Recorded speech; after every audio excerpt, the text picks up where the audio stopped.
ऐसे पत्रकारों को लेके जाते हैं अंजना ओम कश्यप जैसे, जिनको धक्का मार मार के बाहर निकाल दिया जाता है। सब लोग मोदी मोदी मोदी बोल रहे हैं, और विदेश में जाइए सब बोलते हैं मोदी को मोदी को मोदी को।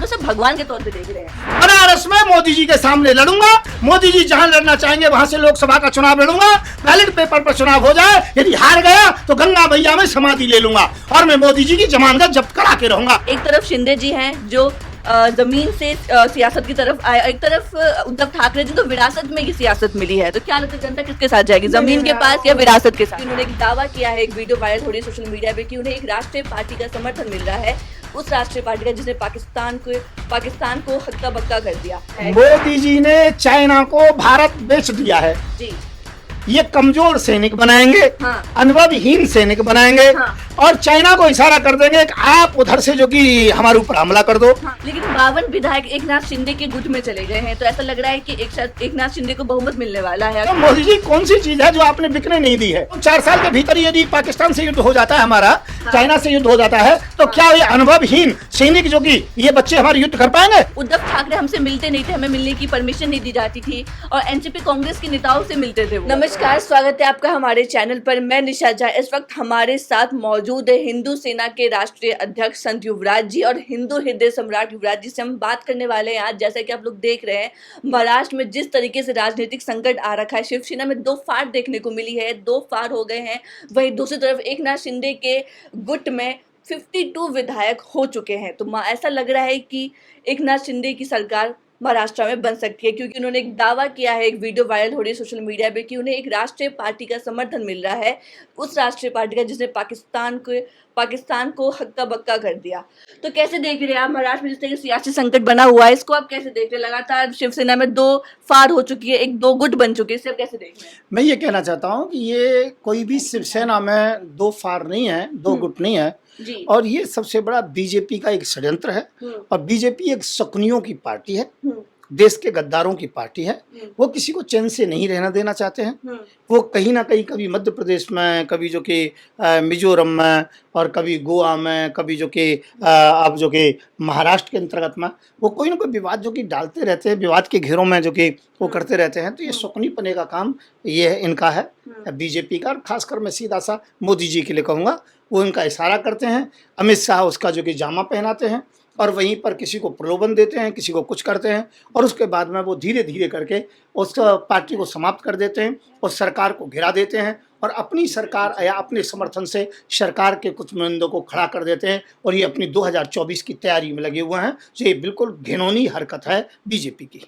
तो आपको लगता है इन सबके पीछे कौन है, कौन साजिश कर रहा है इन सबके पीछे? महाराष्ट्र में जो बन रहा है सियासी संकट, क्या लगता है? मैं ये कहना चाहता हूँ, ये तो सीधा सीधा संकट है। ये तो बीजेपी का जो कि हथकंड है। हाँ। और ये शकुनी जैसी राजनीति है मोदी जी की, और दूसरी कोई बात नहीं है। और मैं ये कहना चाहता हूँ, वहाँ पर धीरे धीरे करके शिवसेना ही विजयी रहेगी। शिवसेना मजबूत है, और जो लोग लेकिन 52 विधायक एकनाथ शिंदे के गुट में चले गए हैं, तो ऐसा लग रहा है कि एकनाथ शिंदे को बहुमत मिलने वाला है, और शिवसेना में बहुत कम विधायक रह चुके, गिने चुने रह चुके। क्या लग रहा है, क्या होगा हमारा? नहीं, सब सही हो जाएगा, कोई दिक्कत नहीं है। और हाँ। अभी उद्धव ठाकरे को घबराना नहीं चाहिए। हाँ। और उद्धव ठाकरे घबरा चुके हैं। हाँ। तो ये उनकी घबराहट ठीक नहीं है। हाँ। ये उनकी कमजोरी है बहुत ज्यादा। हाँ। और इसीलिए महाराष्ट्र के अंतर्गत में भारतीय जन जागृति पार्टी अपना पांव पसार रही है, और हम आगे चल रहे हैं। अभी कुछ दिन पहले हमने राज ठाकरे को चुनौती भी दी थी, तो हम जो कि हर तरीके से तैयार हैं। परंतु जहाँ महाराष्ट्र का संकट है, ये जितने भी संकट है बीजेपी के द्वारा पैदा किए जा रहे हैं। क्या लग रहा है, शिवसेना हिंदुत्व के रास्ते को छोड़ रही है? क्या लगता है आपको? मैं ये कह रहा हूँ, हिंदुत्व के रास्ते तो इन किसी के भी नहीं है। हिंदुत्व के रास्ते तो केवल हमारी हिंदू सेना के हैं। हाँ। और हिंदू सेना से मैं कभी कभी नाराज रहता हूं, उनके राष्ट्रीय अध्यक्ष मैं घोषित करता रहता हूं। कई बार चेंज होते हैं। इस समय जो कि राकेश यादव को बनाया हुआ है। मैं ये कहना चाहता हूं कि मैं सेकुलर विचारधारा का व्यक्ति हूं, और मैं ये कहना चाहता हूं कि हिंदुत्व इनके मुद्दे नहीं है, ये केवल राजनीति के मुद्दे हैं इनके, कि किसी भी प्रकार से कुर्सी लेना चाहते हैं हिंदू मुसलमान में दरार डाल करके। अमित शाह का एक वीडियो वायरल हो रहा है, उन्होंने शिवसेना को कहा है कि ये धोखेबाज पार्टी है, इन्होंने हमारा साथ नहीं दिया, इन्होंने धोखा किया हमारे साथ, भारतीय जनता पार्टी सिद्धांतों पर चलने वाली पार्टी है। इसको आप कैसे देख रहे हैं? मैं कह रहा हूँ भारतीय जनता पार्टी का कोई सिद्धांत ही नहीं है। सिद्धांत तो केवल भारतीय जन जागृति पार्टी का है, बीजेपी का, हमारी पार्टी का सिद्धांत है। हम सिद्धांतवादी हैं और बीजेपी का कोई सिद्धांत नहीं है। बीजेपी क्या है, जहां भी किसी प्रकार से भी इन्हें दाव लगता है केवल राजनीति करते हैं। ये गाय का मांस बेचने में सबसे पहले बड़ी पार्टी है। और मैं ये कहना चाहता हूँ, विकास को समाप्त करने में पहली पार्टी है, देश को बेचने में पहली पार्टी है। संजय जी, आप किसके साथ है? शिंदे के साथ हैं या उद्धव ठाकरे के साथ है? कौन से गुट के साथ है? देखिए, हम तो सीधी सी बात है, उद्धव ठाकरे अच्छा व्यक्ति है कि हम बाल ठाकरे जी से कई बार मिले हैं और हम उनको अपना जो कि आदर्श भी मानते हैं और वो बहुत अच्छे व्यक्ति थे। मैं ये इसलिए नहीं कही कि वो कट्टर हिंदू थे, वो इसलिए थे कि उनका कोई भी किसी प्रकार की स्थिति हुई तो उन्होंने सबको बचाया, संजय दत्त को बचाया, सबको लिए बचाया। और वो जो उनकी छत्र छाया में चला जाता था तो आखिरकार उसको वहां पर शरणागति मिलती थी। अच्छे व्यक्ति थे। तो मैं तो उद्धव ठाकरे के लिए आशीर्वाद दूंगा। आप उद्धव ठाकरे के साथ, लेकिन शिंदे गुट के जो विधायक है उन्होंने पत्र में लिखा है कि उद्धव ठाकरे हमसे मिलते नहीं थे, हमें मिलने की परमिशन नहीं दी जाती थी और एनसीपी कांग्रेस के नेताओं से मिलते थे। वो तो क्या अपमान नहीं, ऐसा नहीं है। एनसीपी के नेताओं से मिलते थे, वो किसी से भी नहीं मिलते थे, ये तो कह सकते हो। उनको थोड़ा गरुड़ तो हो गया था कि वो बाल ठाकरे के पुत्र हैं, परंतु अब उनका गरुड़ समाप्त हो गया है। अब उनको समर्थन दे देना चाहिए और बाल ठाकरे की सरकार है। जनता किसके साथ जाएगी? एक तरफ शिंदे जी हैं जो जमीन से सियासत की तरफ आया, एक तरफ उद्धव ठाकरे जिनको विरासत में ये सियासत मिली है। तो क्या लगता है जनता किसके साथ जाएगी, जमीन के पास या विरासत के साथ? उद्धव ठाकरे के साथ जनता रहेगी, ये सौभाग्य रहेगा।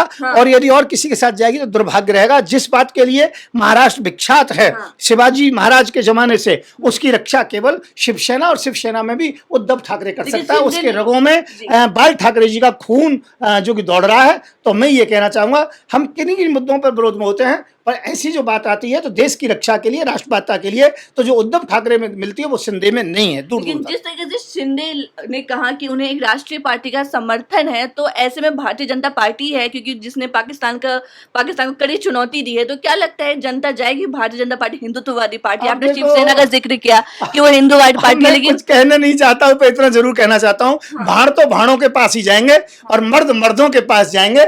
और ये कह रहा हूँ, उद्धव ठाकरे की जो पार्टी है वो मर्दों की पार्टी है। तो मैं ये कहना चाहता हूं, ये देश का दुर्भाग्य होगा यदि उद्धव ठाकरे की हार होगी, तो ये देश का और महाराष्ट्र का दुर्भाग्य होगा। क्या लगता है आगे क्या होने वाला है महाराष्ट्र की सियासत में? आगे क्या होगा? कुछ नहीं होगा, केवल हलचल मच रही है। क्या शिंदे भारतीय जनता पार्टी में गठबंधन हो जाएगा? देवेंद्र फडणवीस मुख्यमंत्री बन जाएगी? क्या लगता है? नहीं होगा। वहां पर बाल ठाकरे के लड़के अर्थात उद्धव ठाकरे ही मुख्यमंत्री रहेंगे, इसमें कोई शंका नहीं है। उन्हीं की सरकार रहेगी। लेकिन जिस तरह टीवी मीडिया में दिखाया जा रहा है कि वहां पे सरकार कैसे गिर रही है, ऐसा कयास लगाए जा रहे हैं कि उद्धव ठाकरे ने ही कहा कि मैं इस्तीफा दे दूंगा। क्या लगता है आगे क्या होगा? मीडिया तो पूरा दिखा रही है कि वहां पे सरकार गिर रही है। मीडिया तो मोदी जी की है, जो भी दिखाना चाहे मीडिया कर देगी। यदि सोशल मीडिया नहीं होती तो किसी को ये मालूम ही नहीं पड़ता। इसलिए मैं कह रहा हूँ, ये मीडिया दिखाती रहेगी, लास्ट तक माहौल बनाती रहेगी। बन जाए तो बन जाए, ऐसा विचार करती रहेगी, परंतु ऐसा बनेगा नहीं। माहौल जो कि बिल्कुल विपरीत जो कि हो चुका है और हर आदमी समझ चुका है। और सोशल मीडिया इस बात को बता रही है कि कौन अपनी सही जगह है, कौन गलत जगह है। उद्धव ठाकरे अपनी जगह सही जगह पर है। सेना पे बात करते हैं। जिस तरीके से आपने देखा सेना में भर्ती को लेकर, आज से भर्तियों की शुरुआत भी हो चुकी है। जिस तरीके से इसमें जो योजना लाई गई, जिस तरीके से बवाल मचा पूरे देश भर में, 18 राज्यों में बवाल आगजनी देखने को मिला। कैसे देख रहे हैं? अब आज से भर्ती भी स्टार्ट हो गई है, तो क्या लग रहा है? मोदी जी ने चाइना को भारत बेच दिया है जी। ये कमजोर सैनिक बनाएंगे, अनुभवहीन सैनिक बनाएंगे और चाइना को इशारा कर देंगे कि आप उधर से जो कि हमारे ऊपर हमला कर दो। और जितना हिस्सा पहले दिया और भी हिस्सा जो कि चाइना को दे देंगे। पूरा हिमालय का सौदा हो गया है। मोदी जी पूरा हिमालय बेचने की तैयारी कर रहे हैं। सेना को बेच दिया है और सेना का अब पूरा हाथ में देंगे, अडानी अंबानी के में देंगे। मैं ये कहना चाहता हूँ, जो व्यक्ति कहता था देश नहीं बिकने दूंगा, मैं कह रहा हूँ मोदी जी कौन सी चीज है जो आपने बिकने नहीं दी है? कोरोना के टाइम में किडनी बेच दी आप लोगों ने, लोगों की लाशें बेच दी। मैं ये कह रहा हूं रेल बेच दी आपने, हवाई जहाज बेच दिए आपने, बैंक बेच दिए आपने, हर विभाग को बेच दिया है, बिजली बेच दी आपने, पानी आपने बेच दिया। कोई भी चीज ऐसी नहीं है जो ना बेचा हो।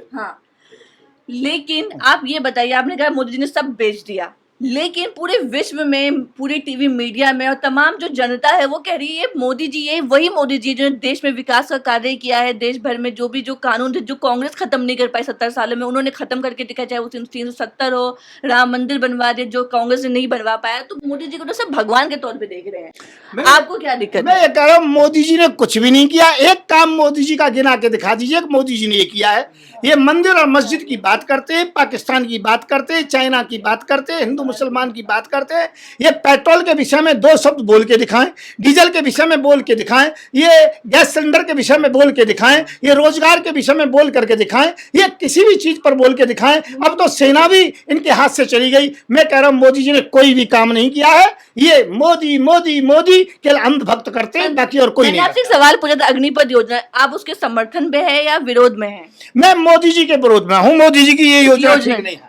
आप जानते हैं अग्निपथ योजना क्या है? मैं ये कह रहा हूँ, मैं जानता हूँ कि वो 4 साल के लिए अनुभवहीन बच्चों को फौज में भर्ती कर रहे हैं, पर 4 साल बाद उन्हें पैरामिलिट्री जो और भी ज्यादा फोर्सेस है उसमें इनको दाखिला मिल जाएगा। पक्का थोड़ी है, गारंटी थोड़ी है, लिख करके दे। 12 लाख रुपए भी मिल रहे, तो क्या दिक्कत है? मोदी जी लिख करके दे। तो मैं ये कहना चाहता हूँ वो जो आगे पढ़ाई करना चाहते हैं वो कौन करेगा? और मैं ये कह रहा हूँ 4 साल के भीतर यदि पाकिस्तान से युद्ध हो जाता है हमारा, चाइना से युद्ध हो जाता है, तो क्या ये अनुभवहीन सैनिक जो कि ये बच्चे हमारे युद्ध कर पाएंगे? मैं ये कह रहा हूँ ये केवल पागलपन, बेवकूफी भरा कदम है।